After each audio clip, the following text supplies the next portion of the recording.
programa Imprensa na TV, programa que pensa pra você.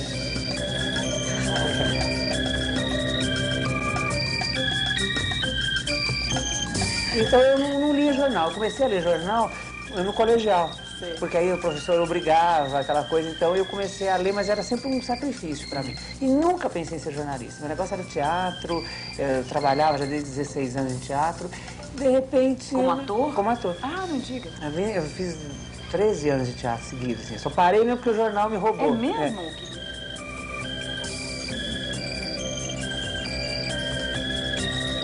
E a Uiense pegou a folha, pegou uma lente e saiu procurando os erros da Folha de São Paulo.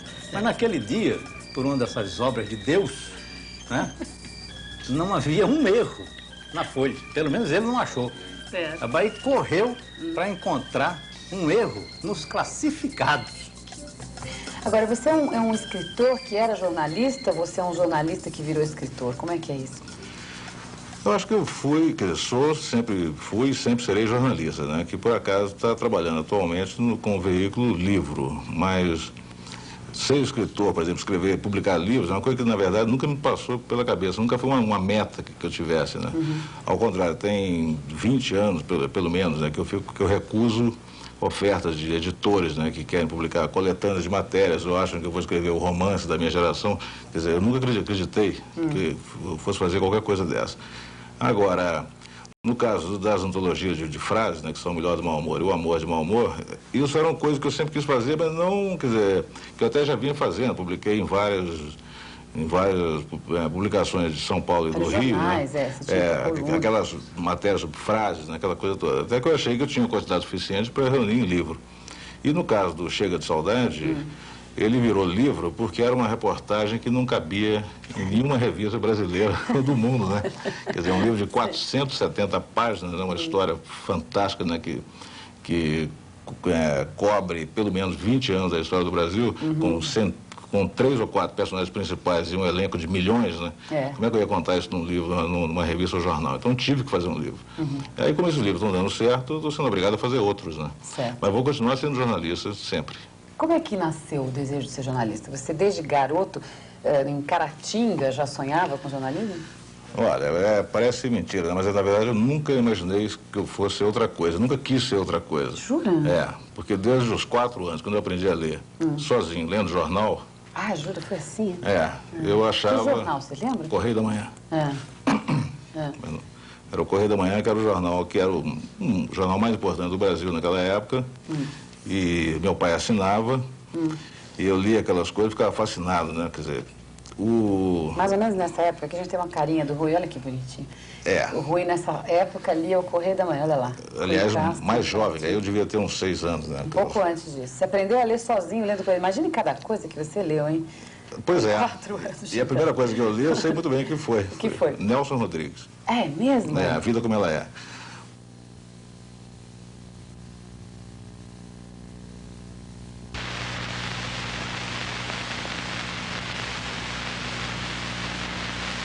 É melhor para você.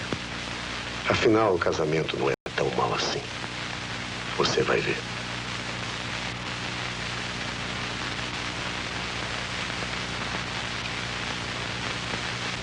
Uma certa família, das melhores do Brasil, encarregou-me de arranjar um marido para a menina. Menina, aliás, linda. Linda! E esse marido pode ser você. É o senhor? Desculpe. É você quem escolhe? A pequena não apita? Eu explico. Você vai compreender. Essa menina sofreu um acidente. Um acidente do tipo especial. Não me compare à sua noiva. Não chego aos pés da sua noiva. Quer dizer que você é uma... Esse nome não. Não diga essa palavra não. Eu não presto. Posso ser uma vagabunda, uma ordinária, tudo que você quiser. Mas eu te adoro. Edgar, a gente vai casar? Eu quero que você saiba de tudo.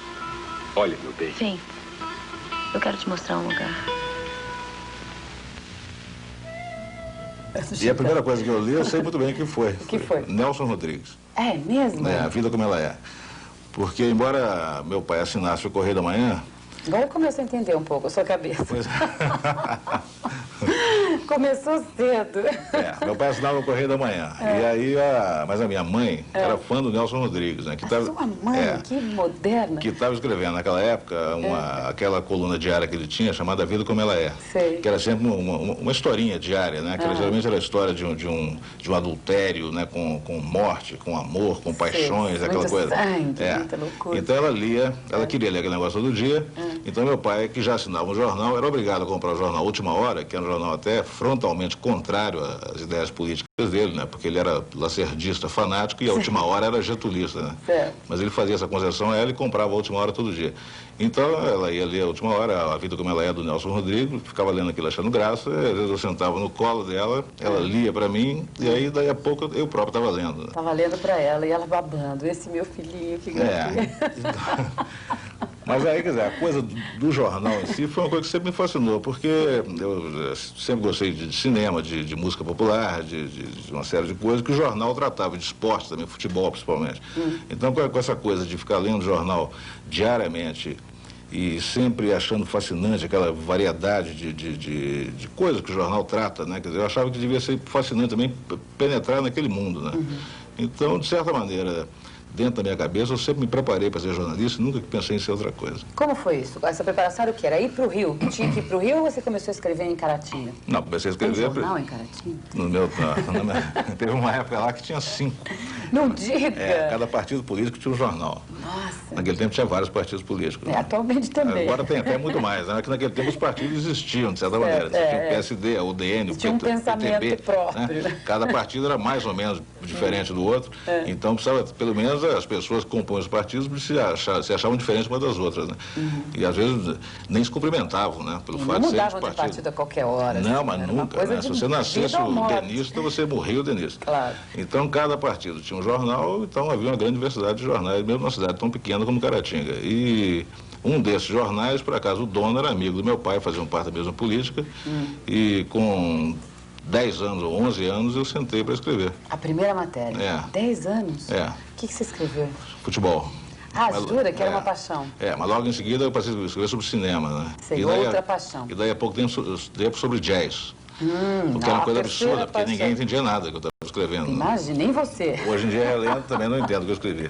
Como é que você entrava em jornalismo naquela? Não tinha essa coisa de faculdade, não sei o quê, né? Você era saber escrever e tá precisando de dinheiro, como eu disse assim outro dia. Do dinheiro eu não estava nem precisando, né? Porque passei a morar com minha família no Rio, então não precisava de dinheiro. O negócio do jornal era mesmo uma vontade de ser do Correio da Manhã. Sei. Aí eu achei que a maneira mais fácil, naturalmente, seria fazer o vestibular de jornalismo, né? Aí eu fiz. E fui brilhantemente reprovado. Em história. Jura? É mesmo? Mas aí, por acaso, eu já tinha alguns amigos dentro do Correio da Manhã, entre os quais o grande poeta Juscelino Grunewald, que acreditou no meu taco e me botou lá como foca, né? Meu primeiro redator-chefe foi o Newton Rodrigues. E aí eu tomei pau no vestibular, mas não me incomodei nem um pouco, porque eu já ia ser jornalista de qualquer maneira. Então eu aproveitei fazendo outro curso lá, do qual me formei, no qual também nunca fui buscar o diploma. Que curso? De Ciências Sociais. Olha.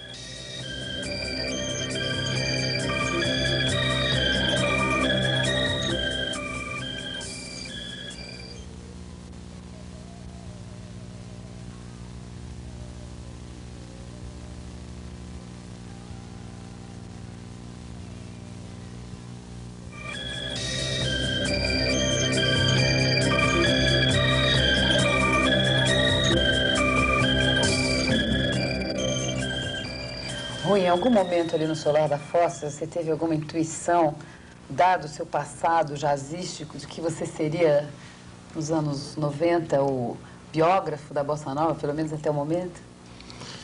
Não, claro que eu não podia ter uma ideia de que eu ia escrever um livro como aquele, né, com aquelas características, mas a vida dos artistas sempre me interessou tanto quanto a obra deles.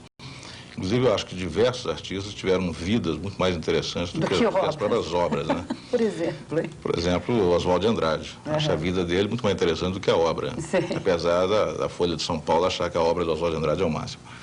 Agora, Então, quer dizer, até na profissão de jornalista, a gente convive com diversas pessoas, né, que a maior parte do público só conhece através do livro impresso, do disco gravado, do filme filmado, aquela coisa toda. E às vezes não tem ideia, né, de que essas pessoas têm componentes humanos, né, que fantásticos, né, que interferiram até na escolha profissional deles, na carreira deles, na chamada inspiração e tudo mais. E essas coisas, acho que merecem ser contadas e devem ser contadas, até para que os chamados críticos e ensaístas e grandes e profundos analistas, né, saibam melhor do que estão falando, entendeu?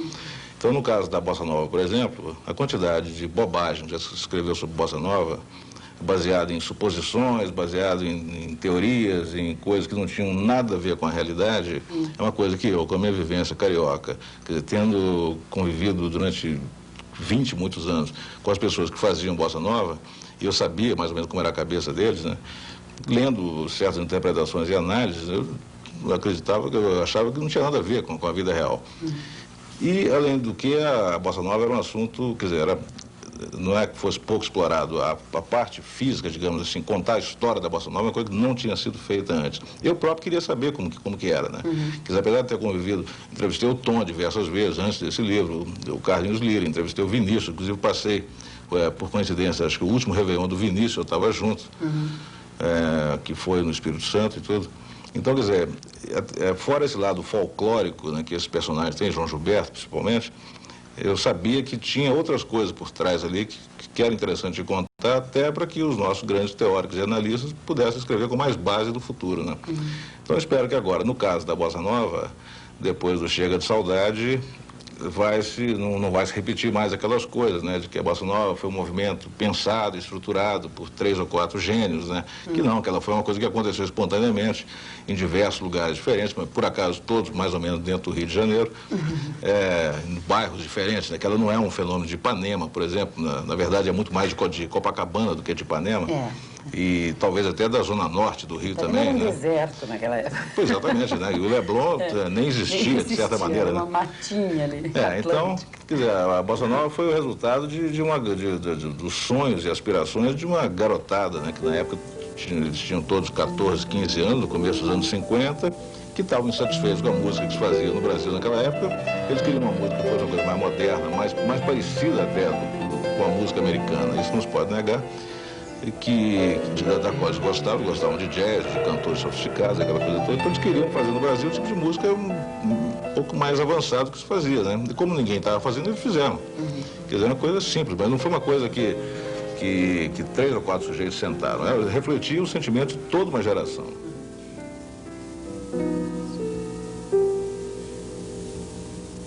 Se você quer ser meu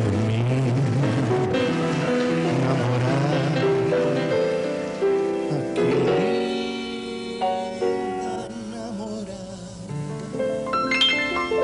você poderia ser, se quiser ser, somente minha, exatamente.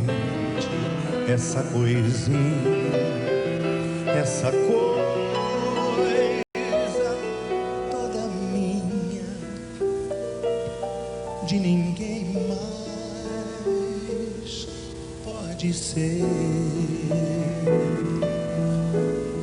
Entre outras coisas, o livro gerou um show, no qual você aparece num telão, conversando com Miele Boscoli, é isso? Não sei se estou certa? Bom, durante o ano de 90 foram feitos pelo Brasil algumas dezenas de shows chamados Chega de Saudade, né? Que, supostamente baseados no meu livro.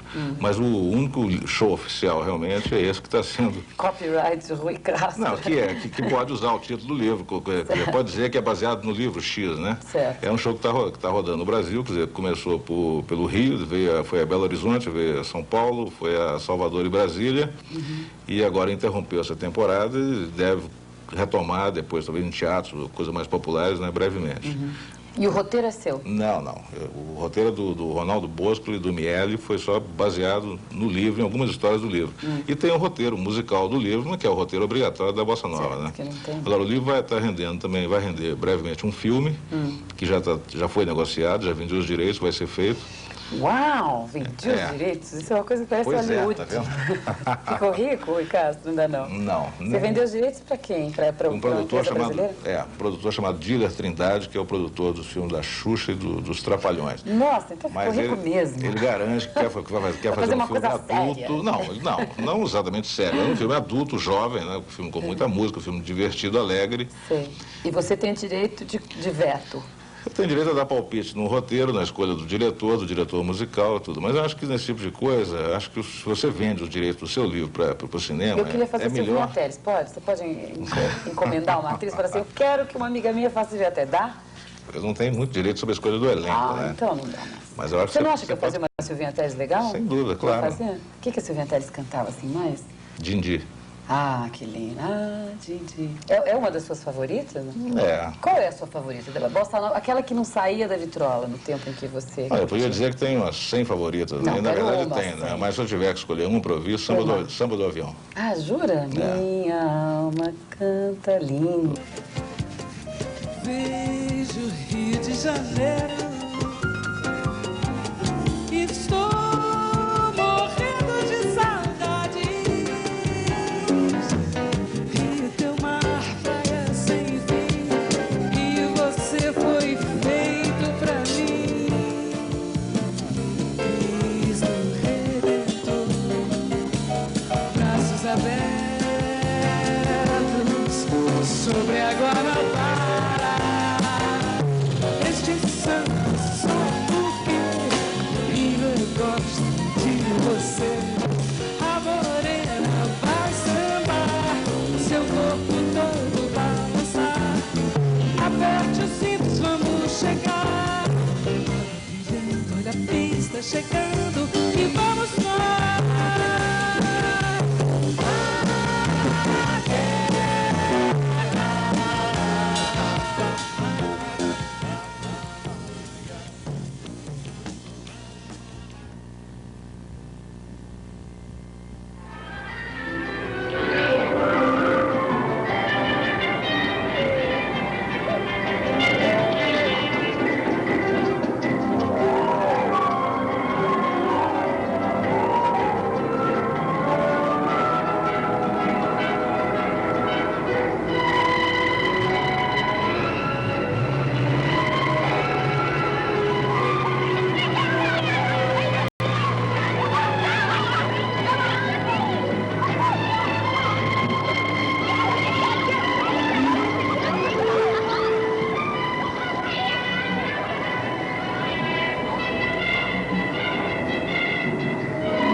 Escuta uma coisa, você falou do Janela Indiscreta. Eu acho que é um filme interessantíssimo porque o protagonista, aliás, acho que é um dos melhores filmes do James Stewart, né, que é o ator, ele é um jornalista, de uma certa forma, né? Ele é um fotorepórter, né? E ele vive aquela situação de fotografar um crime, aquela mulher linda e tal. A história é fantástica. Agora, do ponto de vista do jornalista, essa aventura de ser jornalista, você acha que você viveu alguma aventura na sua profissão como jornalista? Eu acho que vivi pelo menos uma, né? Por exemplo, eu era o único jornalista brasileiro que estava em Portugal no dia da Revolução. Ah, no dia dos cravos? É, em 74. Por acaso? Eu morava lá. Eu estava morando em Portugal já há um ano e meio. Você lembra quando eu estava no terremoto no México, você falou assim? Exatamente. Blockbuster. Tá vendo? O que quer dizer blockbuster? Arrasa quarteirão. Ah, claro. Pois é. Claro, você estava lá. Eu estava lá. E foi no Arrasa Quarteirão? Da janela, né? Não, foi uma coisa impressionante, porque eu já morava lá. Quer dizer, é diferente do jornalista que estava no Brasil e que estourou a Revolução, ele foi para lá, entendeu? Sim, aí, completamente diferente. Pode ter passado uma semana lá, mas se ele não morou lá, ele era incapaz, seria incapaz de compreender o que significou aquela Revolução na cabeça daquele povo inteiro, né? Quer dizer, eu morei 1 ano e meio antes da Revolução, então eu pude ter uma amostra... da janela, sim. Da janela. Eu pude ter uma amostra do que tinham sido 48 anos de ditadura, É verdade. né, que tinha sido o salazarismo. Quer dizer, aqui nós tivemos 20 e tantos, né? Já foi muito, agora imagina 48, lá, né? Você estava na Rua das Janelas Verdes, por acaso, não? Quem vai a Lisboa adora essa rua, eu adoro esse nome. Rua Gracinha. Rua das Janelas Verdes. Mas eu cheguei na janela e vi um tanque passando lá embaixo. Então eu descobri, liguei o rádio e ouvi marcha militar. Quer dizer, então essa experiência brasileira que nós temos, né? Quando você liga o rádio e ouve marcha militar, sabe que houve alguma merda, né? E agora?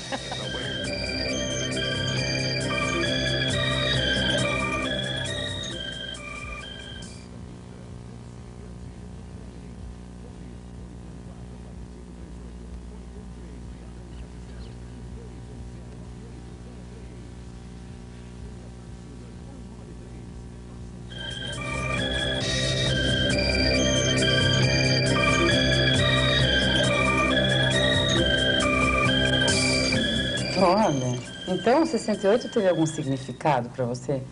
68 teve um grande significado, né? Primeiro porque foi um grande ano na história do século XX, né? Também acho. Muita coisa aconteceu, parecia que havia um espírito de revolução no ar em todos os departamentos, né? Cultural, comportamental, político, tudo. Então, você ter 20 anos no ano de 68, eu acho que foi um desses acasos, né? Um privilégio.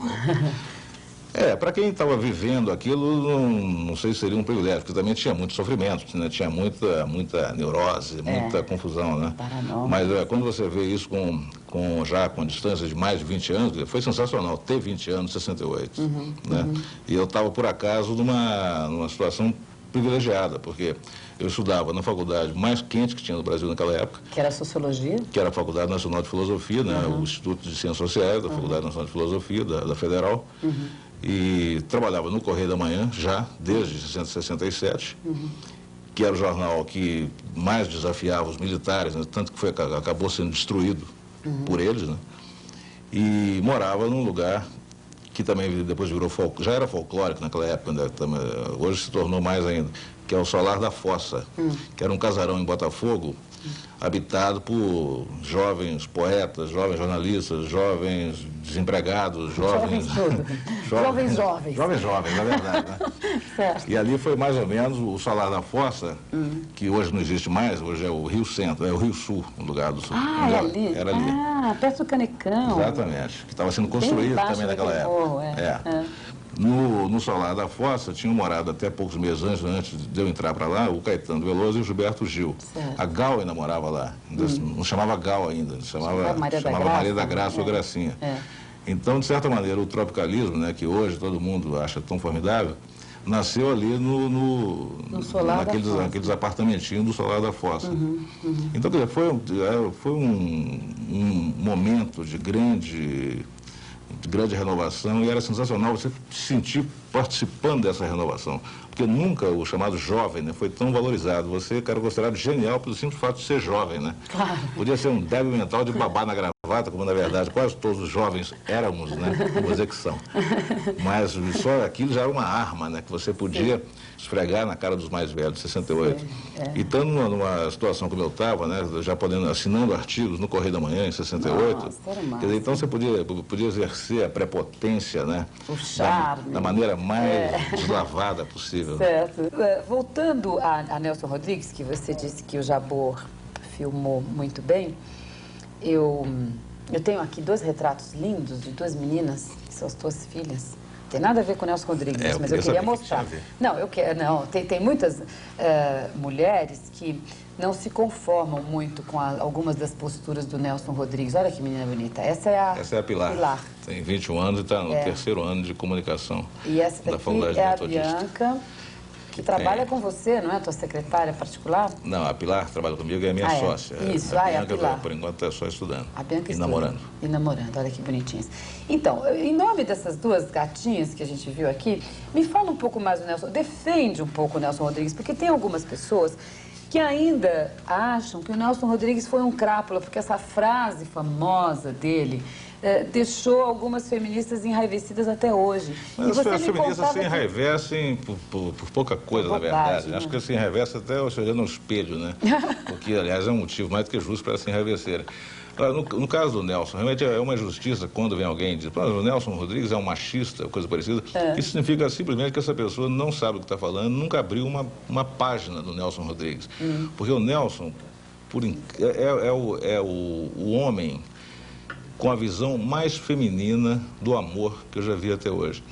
Ele é a única pessoa, por exemplo, que eu já li, o único homem que eu leio que diz constantemente coisas assim: a tragédia do homem começou quando ele separou o amor do sexo. E por aí vai. O que é uma visão absolutamente feminina. O homem, de modo geral, não pensa assim. Não, o homem separa o amor do sexo. O homem separa, é uma coisa natural no homem, não é eu não creio nem que seja não é um crime no homem, né? No homem, digo, no macho, digamos assim, né? Que ele faça isso, porque é uma coisa que vem naturalmente nele. Quer dizer, agora, já um homem, um macho, né, ter esse tipo de divisão é rigorosamente surpreendente, né? Dizer isso. Que o amor e o sexo estão juntos. Isso é uma visão completamente feminina. Que tem que estar juntos, que não pode existir um sem outro. As mulheres normalmente acreditam nisso, os homens não. E o Nelson Rodrigues acreditava nisso. Então, quer dizer, uma pessoa que passou 40 anos da vida dele dizendo isso em todas as peças, em todas as crônicas e contos e confissões e memórias, sabe? Batendo nessa tecla como se fosse a única verdade absoluta da vida dele. Quer dizer, esse indivíduo não pode ser chamado de machista, merece evidentemente. O perdão das feministas. Estão ouvindo, meninas? Faz favor. Nelson Rodrigues não precisa do perdão das feministas. Não, também acho. Estou brincando com você.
Vamos falar um pouco do seu próximo livro.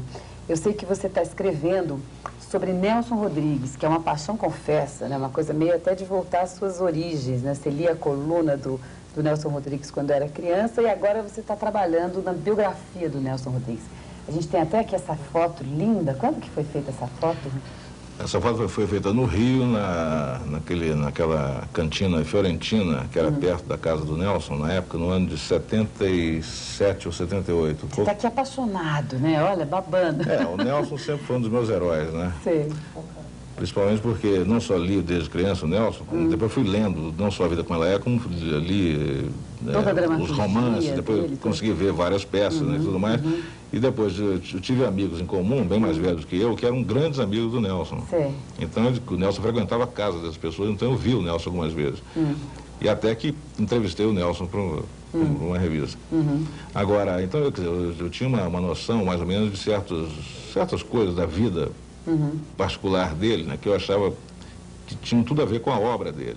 Quer dizer, a vida do Nelson é um rosário de tragédias, né? É uma família enorme, eles eram 14 irmãos. Meu Deus. E quase todos gênios, né? Os rapazes, então, quase todos geniais, né? Ele foi o irmão do Mário Filho, que foi o homem que revolucionou a crônica esportiva no Brasil.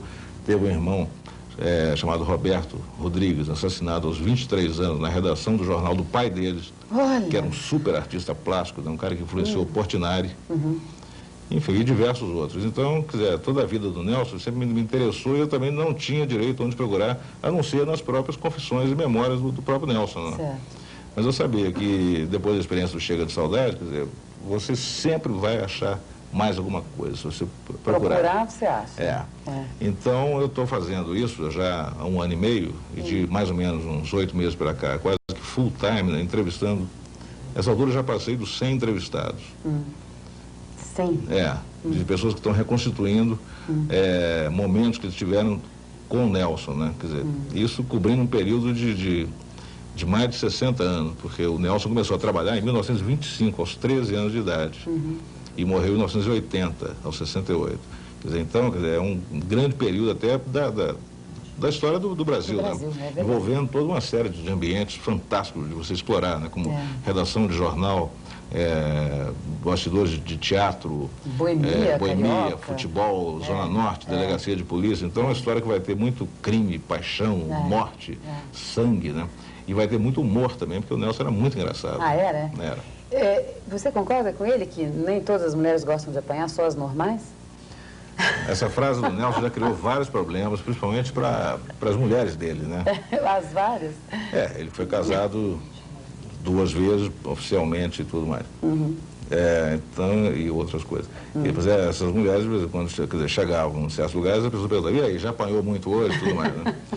E as pessoas diziam, puxa, Nelson, você tem que explicar essa frase, não sei o quê, porque estão me incomodando, ficam só me perguntando isso, não sei o quê, e o Nelson não fazia concessões. Não, absolutamente. O Nelson Rodrigues era a pessoa mais gentis e bondosa que existiram. Agora, ele não fazia concessões de espécie alguma. Ele dizia, se os burros não entendem, eu não vou explicar. Né? O que o Nelson queria dizer é uma coisa que talvez não seja politicamente correto dizer, mas que as mulheres inteligentes certamente no fundo concordam, é que a mulher, na verdade, só vai amar profundamente um homem que ela admire e respeite absolutamente, que ela olhe de baixo para cima para ele, né? Olha que absurdo. Mas é evidente, porque se ela não olhar de baixo para cima para ele, ela não vai ter o respeito por esse homem, não vai amar esse homem. Você, como mulher, você vai pensar nisso profundamente hoje com o seu travesseiro. E te respondo na próxima semana, é isso? Vai dizer se sim ou não. Imagina se você vai amar um Zé Mulambo, entendeu? Não, mas tem várias maneiras de dizer isso. Você não precisa dizer que mulher gosta de apanhar para dizer isso. Você não precisa dizer que você precisa olhar de baixo para cima. E se ele for mais baixo que eu, como é que eu faço? É difícil, eu não sou muito alta, mas digamos que fosse. Não é? Então tem não sei, porque eu não sou mulher, sabe? Agora, a impressão que eu tenho é que a mulher só consegue amar profundamente um homem que ela respeite absolutamente. Coisa assim, meio de pianona. Talvez seja. Ah, certo. Você tem que me fazer um juramento de só ter um pensamento, ser só minha até morrer. Olha, eu não entendo muito de bossa nova, tá? O pouco que eu entendo é que o meu irmão é cantor, ele canta muito MPB, bossa nova. Eu, sem dúvida, acho maravilhoso. Não entendo praticamente nada, mas é uma música que me dá uma paz muito grande. Não, nada contra o rock em si, nada. Agora, veja bem, eu acho ligeiramente um absurdo que os segundos cadernos... É evidente, eu também já fui... Eu gosto dos Beatles, gosto de várias coisas de rock. Agora, eu acho que os segundos cadernos da imprensa brasileira, de modo geral, dão um excesso de espaço, de importância a certo tipo de assunto que quem gosta daquele assunto não lê jornal, entendeu? Você tem que vir comigo em meu caminho, e talvez o meu caminho seja triste pra você. Então você virou artista um pouco, é isso? Não, nada disso. O negócio é atrás do computador e no máximo diante de uma câmera para dar uma entrevista. Agora, esse show, quer dizer, o show e o filme, eu acho que mais do que a glória, né, a gente sabe de ter um livro que gerou esses subprodutos, eu acho que vai só consolidar a volta da bossa nova, né, que nunca para ser uma coisa, né, um movimento tão amplo, tão bombástico como foi na época. É para ser um tipo de música que o Brasil produziu, do qual o Brasil não pode abrir mão. É verdade. Mesmo porque a realidade musical abrangente aí, contemporânea, não é das mais animadoras. Nem me diga. Então, se voltasse, pelo menos, não a bossa nova como ela era feita antigamente. É impossível. Mas o espírito da bossa nova, ou seja, toda uma geração que queira fazer música baseada simplesmente na alta qualidade, né? Na música feita na base do amor mesmo, né? Sem concessões, sem querer repetir o sucesso daquele grupo, esse ou aquele que está em evidência no momento. Quer dizer, fazer uma coisa legal, bonita mesmo, inclusive uma música mais positiva, né?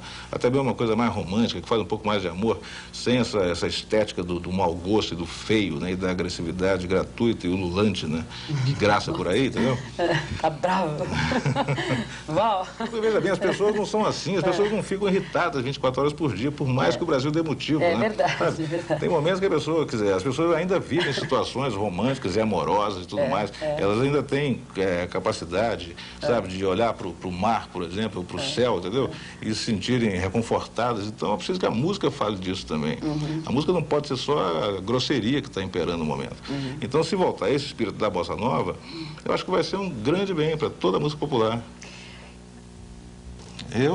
Imagina. Você vê a televisão? Claro, vejo meu vídeo todo dia. Seu vídeo?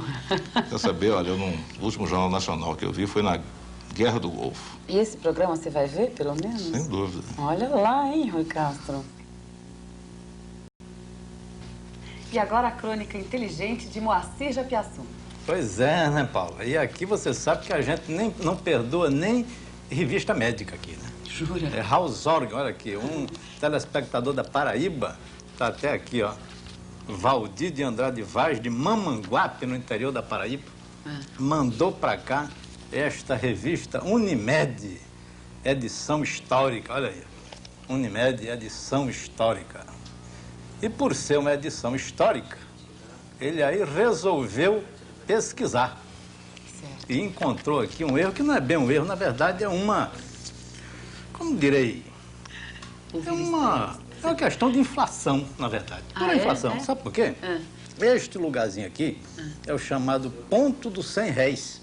Olha. Ponto dos 100 réis. E só há anos.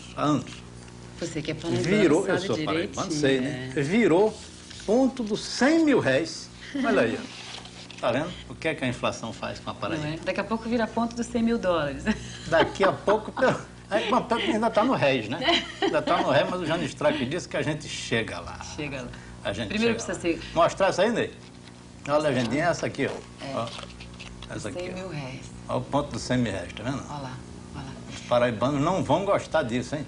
Depois vai virar 100 Tá cruzados. Depois vai virar 100 cruzados novos. Aí passa para a avacalhação. Aí passa para a avacalhação, como aliás tudo nesse país, né? Pois é. Tudo nesse país. Você vê que hoje estou aqui, ó, cheio aqui, né? O negócio está animado hoje, está danado, hein? Tô vendo. E eu disse aqui que a gente não perdoa nem revista, pois um telespectador aqui do Piauí. Piauí. Encontrou a Folha de São Paulo. A Folha, você sabe que sofre na mão do piauiense, que é uma coisa de louco, né? Imagina. O piauiense pegou a Folha, pegou uma lente e saiu procurando os erros da Folha de São Paulo. Certo. Mas naquele dia, por uma dessas obras de Deus, né, não havia um erro na Folha. Pelo menos ele não achou. Certo. Aí correu para encontrar um erro nos classificados. Que maravilha. Olha aqui, comunicado à pressa. Olha aqui, ó. Comunicado à pressa. Aí o Jânio Strack diz que, na verdade, não chega a constituir um erro grave. Não. Porque o comunicado à pressa, desse jeito aqui, é quando a gente tem que fazer um comunicado com muita objetividade e muita pressa. Certo. Então vira comunicado à pressa. Está correto. Você cedilha tá tudo. Então eu mandei, inclusive, uma carta para o telespectador dizendo que não constitui erro isso aqui. Mas você sabe o que eu acho? Que ele ficou zangado porque a Folha deve ter feito alguma matéria dizendo assim, visite o Piauí antes que acabe. Então ele falou, não, agora a ou então assim, tenha pressa de visitar o Piauí. Isso. Não é verdade? Com C cedilha e tudo. Ai, que horror, que maldade. Então, os colaboradores esta semana realmente não perdoaram nada. Teve um aqui que me mandou de Santa Catarina, da cidade de Xanxerê. Olha aqui, Jornal de Xanxerê. Quem será que, olha quem aqui, será que nasce? Jornal Quem nasce em Xanxerê? Um xanxerense? Ih, meninos, deve ser, né? Xanxerense? Como é que é, Jânio Strack? Xanxerense? Xanxerense? Xanxerensico? Deve ser uma coisa assim, Xanxereiro? Né? Xanxereiro? Xanxerista? Deve ser uma coisa aí. Mas ele foi procurar o erro também no jornal de Xanxerê, mas o pessoal lá de Xanxerê faz um jornalzinho, ó. Joia. Ah, beleza, joia. Né? Então, ele não encontrou erros graves no jornal de Xanxerê. Foi encontrar no expediente. Que na verdade não é um erro, é uma brincadeira, né? É mesmo? É verdade, porque está aqui, ó. Direção-geral, edição e redação, jornalista responsável, editor de cultura, tudo direitinho. E aqui embaixo tem correspondente por aí. Ah, que bonitinho. Tá vendo? Por aí. Correspondente por aí, olha aqui, né? Olha. Tá marcadinho de vermelho aqui, ó. Correspondente por aí. Como é o nome do homem? Deixa eu me ver. Ivan Giacomelli, olha aí. Correspondente por aí, Ivan Giacomelli. Quer dizer, o homem não tem mesa fixa em redação nenhuma. Isso. Ele sai por aí procurando coisa, não, Vai beleza? de Londres para Nova York. Então, muito melhor do que eu e o Vladir Dupont. Mas nem que ficamos aí trabalhando em cima da redação anos e anos. Tristeza. Na verdade, o melhor é ser correspondente por aí, numa boa, né? Não é verdade? Não é muito melhor? Não, nem me fale. Pois então. Nem me fale. Pois então. Agora temos aqui, do Jornal do Brasil. Ah, esse é o chamado peixe grande, né? É mesmo? Jornal do Brasil, olha aqui. 10 chineses assustados no Rio. Aí tem aqui, grupo de turistas assaltado na Rio Petrópolis, perde tempo em delegacias cariocas e pagará estragos no carro roubado. Até aí tudo bem, né, Toque? Então vocês veem, não tem erro algum, a manchete está absolutamente correta. O problema é o seguinte, é que depois de ler a manchete e ler a notícia, o leitor fica sem saber onde diabo houve o assalto. Porque está aqui no olho, como vocês viram, grupo de turistas assaltados na Rio Petrópolis. Certo. Né? E aqui no texto está aqui, ó. Que eu digo os 10 turistas de Formosa, aqueles assaltados em plena Via Dutra. Ih, meu Deus. Quer dizer, da Rio Petrópolis para a Via Dutra, diz o Janistrar que não dá para ir a pé. E você colabore com o Jornal da Imprensa. Mande a sua colaboração aqui para este endereço que você está vendo aqui, ó, que é para o jornal ficar cada vez mais nacional e, quem sabe, internacional.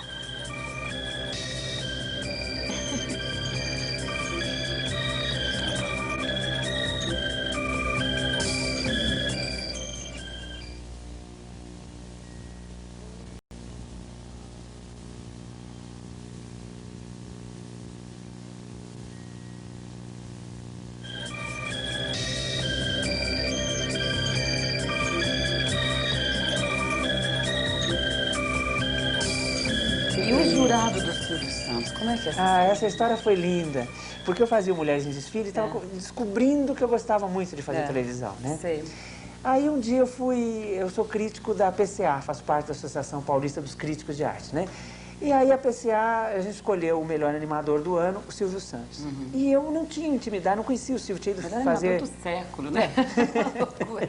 Eu fui fazer o troféu imprensa 2 vezes, só conheci o Silvio assim, do contato no ar. É impressionante, né? E eu inclusive tinha um pouco de medo dele, porque ele é uma pessoa impressionante, muito, né? Muito forte. E quando eu cheguei para entregar o troféu para ele, me escolheram da PCA, você esse ano vai entregar para ele. Pro Silvio. E quando eu cheguei, eu fiquei pensando no camarim, o que eu vou dizer para esse homem, meu Deus, para justificar, porque todo mundo já disse tudo para ele. Aí ele começou a brincar com o negócio de tesão da Elke, que não sei o que, tal, que não podia falar no ar tesão. E ele ficou meia hora falando de tesão. E eu falei, meu Deus do céu, ele faz, né, do pó ouro, né? E entrei no ar e falei, é isso que eu tenho que falar para ele. E entrei e comecei a falar. Ele falou, você não vai me elogiar aqui não, porque hoje quem vai elogiar aqui sou eu. Porque eu tenho te visto na televisão e você é uma pessoa que faz televisão sem ninguém ter te ensinado. E isso é raro na televisão. Você tem um namoro com a câmera, uma coisa por aí que ele diz, que poucas pessoas têm. Eu fiquei tão apavorado, eu comecei a tremer, ele disse assim, olha, ele está tremendo, pela primeira vez eu vejo ele tremendo na televisão, ele começou a brincar comigo, eu fiquei tão assustado que eu pedi para ele, assim, posso dar um beijo na Elke? Que era minha amiga, entendeu? Eu tinha ficado amigo dela no Homo Sapiens. Fui lá pedir cola, aliás eu peço muito cola sempre, né? Aí eu corri para a Elke, daí ele falou assim, olha, por que você não faz parte do meu júri? Assim, ali no ar, ao vivo? Olha. Aí eu falei, porque você nunca me convidou. Aí ele falou, não, mas você é intelectual, você vai dizer assim, depois não vem nada e tal, fica enrolando, porque jornalista tudo assim. Então eu falei, não, eu estou honrado realmente do teu convite. E fui embora. Aí quando ele parou a gravação, ele foi atrás de mim e disse assim, olha, isso que eu estou dizendo é absolutamente verdadeiro, o que eu digo no ar, eu mantenho fora do ar. E eu queria saber se você também mantém. Eu falei, mas claro. Amanhã. Aí ele falou assim, daqui a 2 semanas minha produção vai te ligar e você vem fazer parte do júri. Olha. E eu achei que era um dia, entendeu? Eu fui lá, fiz nesse dia que eles me chamaram. Aí assim, domingo que vem de novo. Até hoje eu tô assim, domingo que vem. Você canta até o Troverã e tudo? Tudo. Já decorei, inclusive. Muito engraçado. Aquilo pra mim é o máximo. Mas você sabe, quando eu entrei, Eu tinha todos aqueles preconceitos que nós, todos jornalistas, intelectuais, todos nós temos contra a televisão e contra tudo. E, inclusive, contra tudo achava, não, mas contra algumas coisas. Né? Eu achava que a televisão era um horror, na verdade. Tal. E depois eu falei, o programa do Silvio é um programa muito popular, será que eu combino com esse programa? E quando eu cheguei lá, eu falei assim, gente, esse programa é só uma grande brincadeira. Quer dizer, ele não tem nada de... Ele não tem nenhuma pretensão, ele não tem nenhuma maldade no sentido assim... Ele tem uma coisa ruim no sentido que ele não tem maldade. Ele é um programa que é um grande circo, na verdade, né? É o que o Chico Anísio faz com a escolinha e tal. A gente brinca, né? E no domingo à noite para trazer alegria para as pessoas. Quando você botei isso na minha cabeça, eu consegui entrar no programa, entendeu? E aconteceu uma coisa bonita no programa, que isso eu acho legal contar para vocês, porque é humano. Eu acho que a televisão falta isso, falta humanidade, né? A minha verdade, depois eu fiquei pensando nisso, falei, que coisa estranha, né? A minha verdade virou uma mentira. Aí eu fiquei preocupado com isso, porque eu sou homossexual, eu sou uma pessoa assumida, nunca tive problema, e sempre brinquei com isso, inclusive. Mas de um jeito tranquilo e tal. Então, quando eu cheguei no programa, eu comecei a brincar com isso. E ficou parecendo que era um tipo. Que é um tipo. Então, as pessoas me perguntam assim, mas você é daquele jeito que você é lá mesmo? Ah, que engraçado. Entendeu? Então, aí eu comecei a me preocupar. Eu falei, meu Deus, será que a minha verdade virou mentira, né? É verdade. Mas agora, não me, sabe, é uma coisa que diluiu. Eu não me preocupo mais com isso. Porque as pessoas sabem que eu sou, me aceitam e brincam comigo do jeito que eu brinco com elas no vídeo, entendeu? O jornalista tem uma coisa importante que é a fonte de informação. Isso. Quem são as suas fontes? Porque, de repente, podem te passar uma notícia que não é verdadeira, você não tem como checar e, eventualmente, publica uma coisa que é mentirosa. E aí é uma tragédia. É uma tragédia. Como é que você faz para se certificar? Ou então já te aconteceu de você publicar uma coisa que não era verdadeira? De você achar que uma fonte estava te contando uma fofoca e aquilo era mentira? Já aconteceu? Aconteceu e eu acabei virando... Não, peraí, você não vai me contar isso agora, não. Se vocês estão gostando desse papo, e eu tô achando esse papo ótimo, você se liga na Rede OM de televisão, segunda-feira que vem, às 11h10 da noite, no programa Imprensa na TV, o programa que pensa pra você.